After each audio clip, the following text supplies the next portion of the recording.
Breaking news tonight. We are just getting exactly this moment in our newsroom a list of new subpoenas that are coming out from this January 6th committee.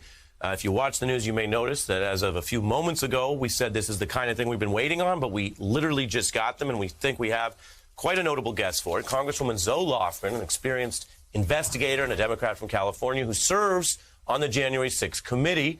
Thanks for being here. You know more than most about this plan, the timeline, and what we just got, which is a list of some of the subpoena targets. What can you tell us about this? Well, this is an active investigation, as is obvious. The subpoenas that were just issued are really directed at the organizers of the rally, people who helped fund it, people who sought the permits. They were campaign people, and we need to understand what was afoot here. From the very beginning, we've needed to find out who funded it, who planned it. You know, there was a mob that said they wanted to kill Vice President Pence, wanted to kill the speaker, wanted to overturn the election. We need to find out everything about how that happened, and this is a step to do that.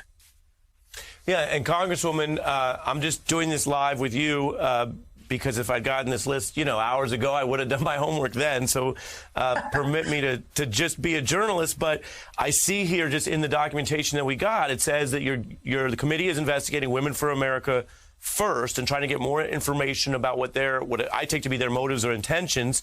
You got 11 individuals, including their founder and chair, Amy Kremer, Cynthia Chafian, which is listed here as a person who submitted the first permit application to get that January 6th rally going.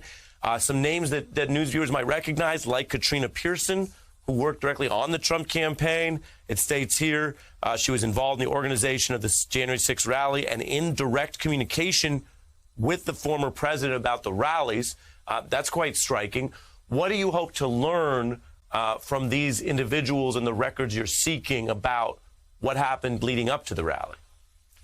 Well, we don't want to jump to a conclusion. We're doing an investigation, not an accusation. We want to find out everything there is to know about the coordination between the White House and these individuals whose names were up front in organizing the rally, what the intentions were, where did the money come from, how was it organized, how was that mob unleashed on the U.S. Capitol to overturn the election. We think that we'll learn things from these individuals, and what we've found is that as we get more information, it leads us to other information. Quite a few individuals have come forward voluntarily to provide information. Some people are asking for subpoenas, so there'll be more of those in days and weeks ahead. Others may be more recalcitrant, but whatever it takes, our job is to get to the bottom of this, and we take that task very seriously. There was, of course, a second impeachment about some of these underlying issues. The president, through the constitutional process, was not convicted in that, although there was then some troubling evidence. But much more seems to be publicly known now, and as you explained, you're investigating all these leads. This reference to direct communication between Ms. Pearson and Donald Trump is one of the investigative leads or theories of the case that this committee is going to explore, is whether or not Donald Trump knew or was discussing the prospect of using breaching the Capitol or violence as a plan, as part of the goal of January 6th in advance? I'll just say that a majority of the House, including Republicans, and 57% of the United States Senate found that the then president incited this riot. That was the vote. Now, we didn't have available to us all of the information that is now coming forward. We need to find out every detail about this. And when we have all of the facts, we're going to be able to lay that out for the American people in a way that we think will be helpful for our country. We need to save our democracy here. We need to make sure that the threats to our democracy are averted and that our wonderful American experiment in self-governance is preserved. And in our introduction to you, again, before we just got this breaking news, and for those joining us, it's brand new 11 subpoenas of new individuals, including at least one former Trump campaign official, from the January 6th committee. In our introduction to you, Congresswoman, we also mentioned the fact that the former president has publicly asked people to resist and not cooperate with your committee. Just for the record, what is your response to that request, and what should those individuals and these 11 individuals know about any obligations they have legally? They have an obligation, each of them, to respond to the subpoena and to produce documents and testimony as they have been directed to do. The president, the former president, is a very litigious person. We all know that. He likes to sue people a lot. He usually loses. He's not the president. He doesn't have executive privilege because he's not the president. And so, we're prepared for whatever litigation, but I think some of this is frivolous.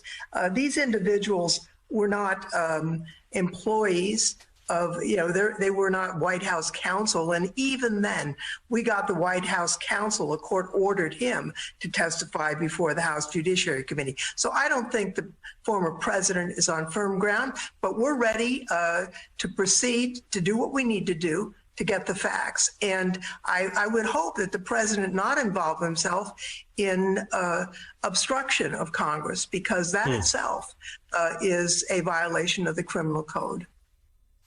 Referring to the McGahn case, which, of course, the House did win, as you say, there was an effort by the then Trump administration to fight it. They lost. McGahn, the White House counsel, did testify.